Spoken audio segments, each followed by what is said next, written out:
I can say that I believe in what you're doing because I've seen it myself, is that if it wasn't for education of myself, if it wasn't for raising self-awareness and being honest with who I was and where my conflict was, I know I wouldn't have taken the road that I hope that all of these young adults, the children and people, both in school and in the workplace, will make that decision to take the high road, as they say, through education, through what they're learning. I think that it's part of why we're doing this. The more visibility, the more of the conversation is out there, the more people will be open and curious. Would you agree? And that's the sentiments that the state representative expressed as well, that this discussion can't just die, and we can't just talk about it in October.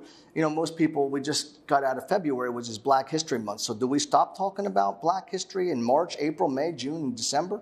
So we can't just focus on a theme because it's the theme of the month.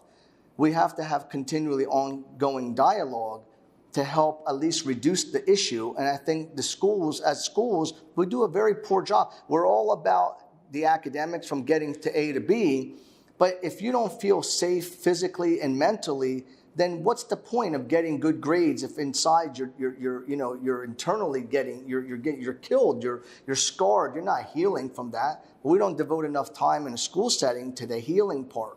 And some schools don't do a very good job of it. So that's why we not only talk about the education, but we talk about the wraparound service. We talk about empowerment. We talk about kids starting anti-bullying clubs in their schools. Oh, like in the school. In the schools. We've done that successfully here in this region and within the Archdiocese of Philadelphia, and we did it in New Jersey. And they're successful because we're empowering kids to take over their schools and to really, in part, say to the bullies, we're not intimidated by you. We will get our education. We will learn, and we will thrive to be better, but we cannot live in fear any longer.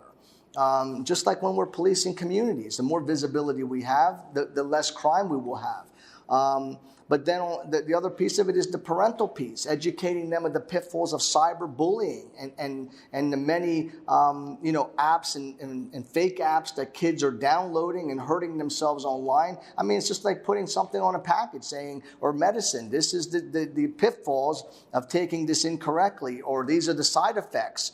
But unless you're willing to listen, or schools are willing to be open-minded to have parents come out, which rarely they do. Only the parents of the proactive parents come out, not those of the bullies, so to speak.